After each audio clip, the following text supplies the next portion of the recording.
నిజంగా చావుకులు చెప్పినట్టు మరి నా కుటుంబంలో ఎన్నో మేళ్ళు, చెప్పలేనన్ని మేళ్ళు, గొప్ప కార్యాలు జరిగించి ఉన్నాడు. అది సంఘానికి మాత్రమే తెలుసు, ఎందుకంటే నిత్యం వారు ప్రార్థనలు చేస్తారు కనుక వారికి తెలుసు. ప్రతి విషయంలో మరి నా బిడ్డ విషయంలో ఏదైతే, మా యజమాని విషయంలో అయితే, నా విషయంలో అయితే, ఇప్పటి వరకు మేమిద్దరం ఎంత ఆరోగ్యంగా ఉన్నామంటే అది దేవుని కృపే. మా బలము, మా శక్తి, మా భక్తి అసలైతే కాదు. అది దేవుని శక్తి, దేవుని కృప. అందుని బట్టి దేవునికి రాత్రికాల సమయంలో హృదయాంతరాలుగా నేను మరి దేవునికి కృతజ్ఞతాస్తుతులు చెల్లిస్తున్నాను. మరి ఎంతో బలహీనుడు మా యజమానుడు, అయినప్పటికీ మరి ఆపరేషన్ విషయంలో ఎంతగానో గొప్పగా విజయాన్ని సాధించి జయించుకొని రావటానికి ఆయన మాకు తోడుగా ఉన్నాడు. మరి హాస్పిటల్లో ఉన్నప్పుడైతే భయంకరమైన స్థితి. మరి ఇక్కడి నుంచి వెళ్ళేటప్పుడు కూడా బెడ్లో మరి అసలు మా నాన్న వస్తాడో రాడో అన్న ఒక ప్రేరేపణ వాళ్ళకి వచ్చి మరి ఇట్లాగా జరిగింది అని చెప్పి ఏడ్చి, వాళ్ళ చెల్లెలు వచ్చి కూడా ఏడ్చింది. హాస్పిటల్కి వెళ్తుంటే కారు కాడికి వచ్చి ఏం కాదని నేను మాత్రం ధైర్యంగానే ఉన్నాను. ఆయన చేసిన మేలు గొప్ప కార్యం ఏంటంటే అసలు గవర్నమెంట్ హాస్పిటల్ కానీ బయలుదేరాము. ఆయన చిత్తము అటు కాకుండా మరి ప్రైవేట్ హాస్పిటల్కి చేర్చి, నిజంగా మరి సహోదరి దొరకమ్మ, మరి ప్రశాంత్ బాబు వీళ్ళందరూ కూడా వచ్చి ఆశ్చర్యపోయారు. నిజంగా అంకులు ఇంత తేటగా ఉన్నాడంటే అది దేవుని కృపే. ప్రార్థనలో నీ ఉపవాసాలు, నీ కన్నీరు, ఈ రీతిగా దేవుడు సహాయం చేశాడని చెప్పి వాళ్ళు ప్రార్థన చేసి వచ్చారు. నిజంగా నా బంధుమిత్రులు, రక్త సంబంధుల కంటే కూడా సంఘస్థులు నా పట్ల ఎంతో భారము కలిగి, బాధ్యత కలిగి, అనేకమైన విషయాల్లో నిత్యము ముఖ్య ప్రార్థనలో వాళ్ళు ప్రార్థన చేయబట్టే మరి మేము ఎంతగా ఆశీర్వదించబడ్డాము. మరి ఇంతగా నేను మారటానికి కారణం కూడా ప్రాముఖ్యంగా చావుకులే. ఎందుకంటే ఎంత భయభక్తులు కలిగిన భక్తిలో చేరటము, మరి ఆ సంఘాన్ని, ఆ సహవాసాన్ని నాకు ఇచ్చినందుకు కూడా వందనాలు. మరి కొన్ని దినాలు నేను వేరే మందిరానికి వెళ్ళాను. రావటం పోవటమే కానీ, ఆచార ప్రకారమే కానీ ఎంత దైవభక్తిలో నేను ఎదగలేదు. అసలు నాకైతే చదువు రాదు. వాళ్ళు బైబిల్ తీసి వాళ్ళు చదివి మూసేసి 3-4 వాక్యాలు చదువుకుంటా వెళ్తాను నేను, పేజీ తీసేవరకు నాకు రాదు. అంటే ఆ గుర్తు పెట్టుకోవటం, యా గుర్తు పెట్టుకోవటం, లా గుర్తు పెట్టుకోవటమే కానీ నాకు అసలు చదువు రాదు. దేవుని మహాకృప ఏంటంటే చావుకులు చెప్పారు, నువ్వు బైబిల్ చదువుతావమ్మా, చదువు చిన్నగా అలవాటు చేస్తాను. ఇప్పుడు ఎక్కడ ఏ వాక్యం ఉందో తీయటానికి దేవుని మహాకృప ఇచ్చాడు. బైబిల్ చదవటానికి కూడా నాకు ఆయన జ్ఞానాన్ని ఇచ్చాడు. నిజంగా నేను చాలా సంతోషపడతా. బైబిల్ తీసి చదువుతున్నానంటే నాకు నేనే పట్టలేనంత ఆనందం నాకు. నిజంగా దేవుడు ఇంత గొప్ప కార్యాలు చేస్తాడన్న సంతోషం అన్నమాట. మౌత్ కొట్టుకోవడానికి కూడా హరిహరాలను కాదు నేను. మరి చిన్నగా పాటలు పాడటానికి కానీ, మీతో కలిసి పాడటానికి నాకు ఇంకా చాలా సంతోషం.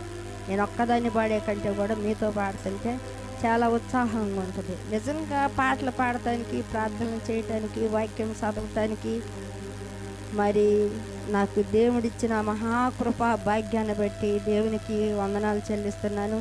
ఇదంతా పొందుకోవటానికి కారణం మరి చావుకల్ని మన మధ్యలోకి పంపాడు.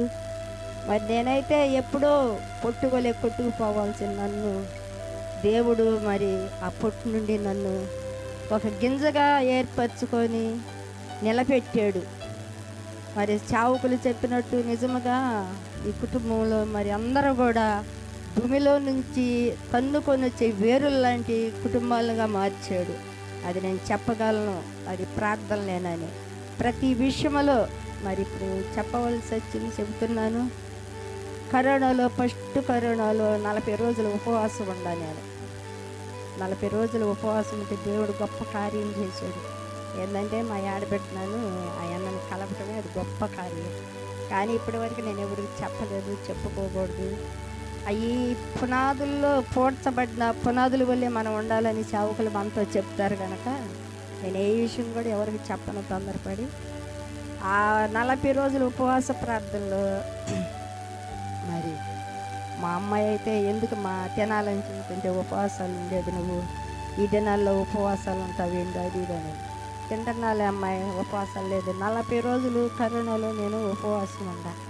దేవుడు కార్యాలు ఎన్నో ఎన్నో మా జీవితాల్లోనైతేనే, నా బంధుమిత్రుల జీవితాల్లోనైతేనే, మరి అన్నయ్య వారి అంకయ్యమ్మ సావు బతుకుల్లో నుంచి, సావు అంచుల నుంచి, మరణం నుంచి తప్పించి లేవనెత్తాడు. అవి మన ప్రార్థనలేని నేను ప్రతిరోజు వాళ్ళకి చెబుతాను. ఎందుకంటే నిత్యము మీరు ప్రార్థనలు చేయటం నేను వింటున్నాను కనుక. మరి ఇవాళ రేపా అనుకున్నాము, దేవుని కృప ఆమెకు మంచి ఆరోగ్యం ఇచ్చాడు, మరి తేట తెల్లపరిచాడు ఆమెని. అందుని బట్టి దేవునికే మహిమ. వాళ్ళు దేవునికి కృతజ్ఞతలు చెల్లిస్తారో లేదు కానీ ప్రతి దినము మనం చెల్లిస్తూనే ఉన్నాము. ఇలాంటి మేళ్ళు ఎన్నో, మరి చెప్పలేవనన్ని మేళ్ళు.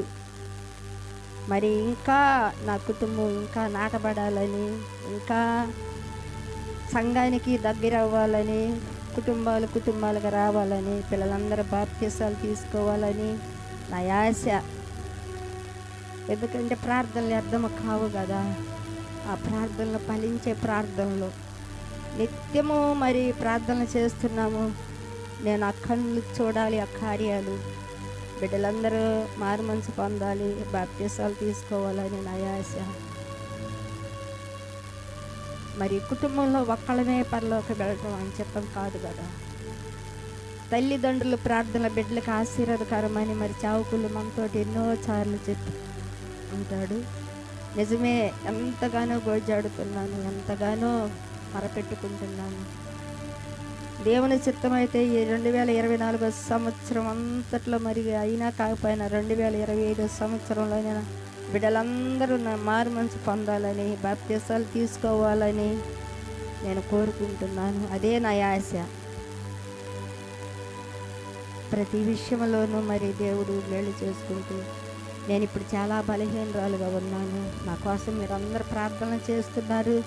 దేవుడు మంచి ఆరోగ్యం ఇస్తాడని నేను నమ్ముతున్నాను.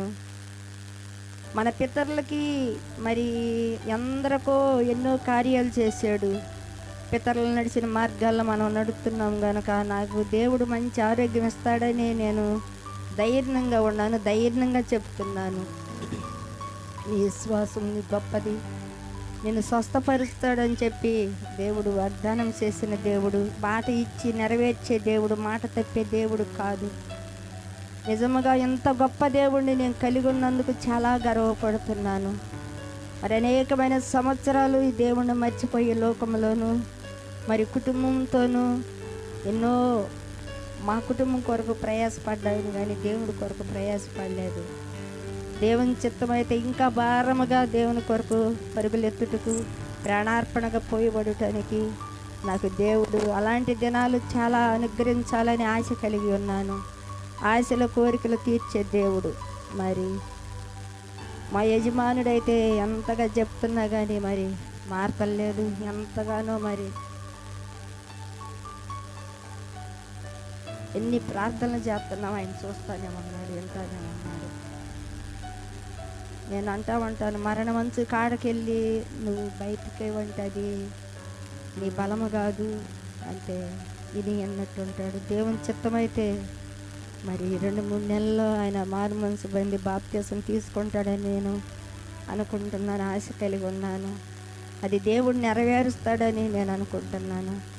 ఒకరి కొరకు ఒకరు ప్రార్థన చేసుకొని, బిడ్డల కొరకు ప్రార్థనలు, బిడ్డలు మన కొరకు ప్రార్థనలుగా చేసే కుటుంబాలుగా మార్చబడాలని, మరి కుటుంబాలు ప్రార్థనా మందిరాలుగా మార్చబడాలని నా ఆశ. నిజంగా దేవుని చిత్తమైతే అది జరగాలి. ఆయన చిత్తమే, ఆయనకు ప్రతిదీ కూడా సాధ్యమే. ఇన్ని మేళ్ళు చేసిన దేవుడు అది కూడా చేస్తాడని నేను నమ్ముతున్నాను. మరి చావుకులు చెప్పినట్టు నిజంగా ఎన్నో ఉపవాసాలు, సేవకులు ఎంతో ప్రార్థనలు నా కొరకు మాత్రం నేను చూస్తున్నాను కనుక ఎంతో కన్నీరు. మరి కుటుంబం మారాలి, బిడ్డలు ఎలా ఉన్నారు, బిడ్డలు మారాలి అని చెప్పి ఎంతగానో దినదినము మరి హెచ్చరిస్తూ నాతో మాట్లాడుతూ ఉంటాడు. దానిని బట్టి నేను ధైర్యం పెడతా ఉంటాను, బిడ్డల మారు మనసు పొందుతాడని. మరి ఏ ఒక్కరు కూడా నశించిపోకూడదని నా ఆశ. నా బిడ్డలనైతే నేను దేవునిలో పెంచుకోలేకపోయాను. నాకు చెప్పేవారు అప్పుడు ఎవరు లేరు. ఇంత భక్తి ఎలా పెంచాలి, అలా ఉండాలి, బిడ్డలకి ఇట్లా చెప్పుకోవాలని చెప్పేవాళ్ళు లేక నేను బిడ్డల్ని పెంచవలసిన మార్గాల్లో నడిపించలేకపోయాను. నా కోరిక నా మనవ సంతానం అంతా నగరాలకి చెక్కబడిన స్తంభాలుగా మార్చబడాలని నా ఆశ. మరి సంఘం అంతా ప్రార్థన చేస్తుంది కూడా అంతే. మరి సంఘానికి, సేవకులకి, మా కోసం ప్రార్థన చేస్తున్న ప్రతి ఒక్కరికి ఈ రాత్రికాల సమయంలో నా హృదయపూర్వకమైన వందనాలు చెల్లిస్తూ ఈ సన్న సాక్ష్యం దేవుడు దీవించి ఆశీర్వదించును గాక.